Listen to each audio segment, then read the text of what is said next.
Good evening, everybody. Thank you for meeting me here today. I've got such a word on my heart for you, and today I was thinking about the saying by William Penn, where he says, "No pain, no palm, no thorns, no throne, no gold, no glory, no cross, no crown."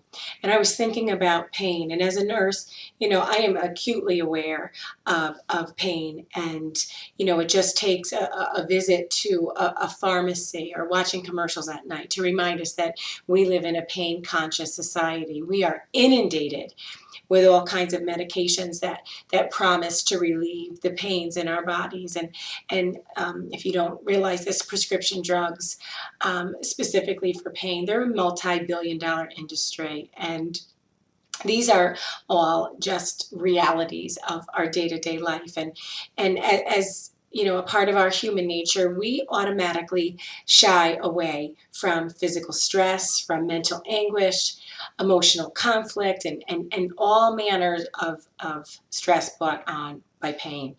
We just want to be isolated and insulated from it all. Unfortunately, it's just not the way life works.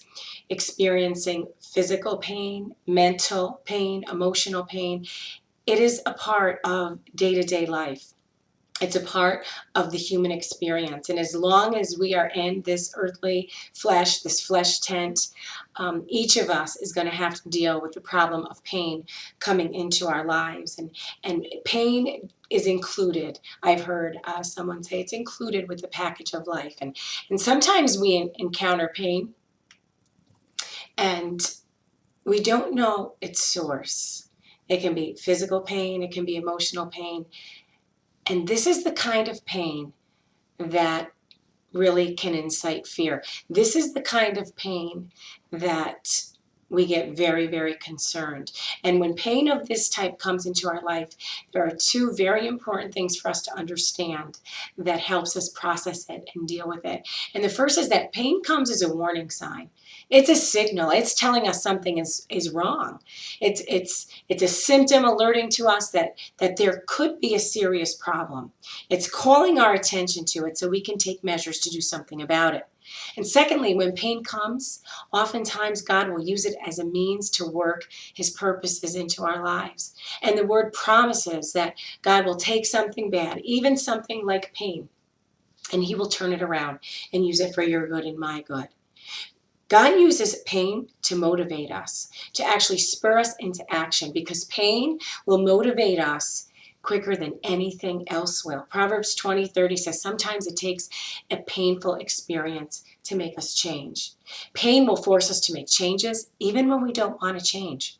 Pain brings us to a place where we are absolutely ready to change. And God works even in our pains to stir us up, to motivate us, to make the necessary changes in our life. And the truth is, if we were honest, we would rarely make changes if we didn't have pain in our life. God uses pain in our lives to guide us. The Psalm 119 says, "It was good for me to be afflicted so that I might learn your decrees." Affliction means anything that brings pain or suffering. Pain comes into our life, is used of God to get our attention. And someone has said God whispers to us in our pleasure, but he shouts to us in our pain. He's saying, I want your attention. It doesn't always take a lot of pain, but just as a little rudder turns a big ship, sometimes a little pain in our life can lead us into a new direction that he has purposed for us. And God uses our pain to gauge us. Pain is one of the measuring tools God uses to help us see what we're like on the inside. Affliction is a school of wisdom.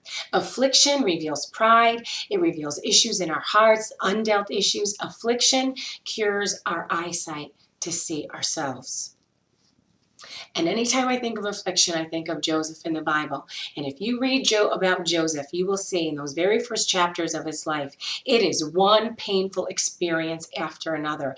Everything that could go wrong did go wrong. He's ignored. He's rejected. He's betrayed. He's sold into slavery by his brothers. He is falsely accused. He's thrown into prison and basically left to rot there. But if you read the end of the story, and that's it, we're not to the end of the story yet. You realize that God was working in all of those painful experiences for a specific purpose, and that was to prepare Joseph to fulfill God's plan for his life. Joseph ends up being second of command in Egypt, saving not only Egypt, but he saves Israel. And all along in Joseph's life, God was guiding him for greatness, and this greatness did not come without a great deal of pain. And if Joseph had never experienced the pain of the pit, he would have never come and seen the glory of the palace. And so I want to just end this and give you these thoughts. The Bible often compares pain to a refining fire. Fire is used to refine gold and silver. And as the gold and silver are heated, they begin to melt, and all the impurities rise to the surface where they can be scooped out. See, that's the same way. And that's how God does it. God uses the pain that comes into our life to bring out the impurities that most of the times we're not even aware of.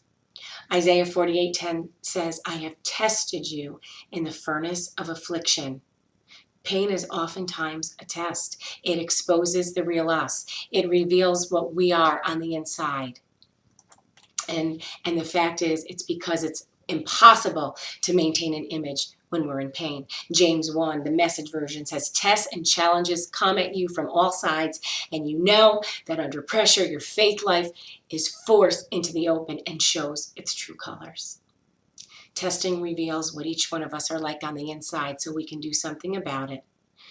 And the Lord said in Deuteronomy 8, he said, remember how the Lord your God led you through the wilderness for 40 years, humbling you and testing you to prove your character and to find out whether or not you would really obey him and love him.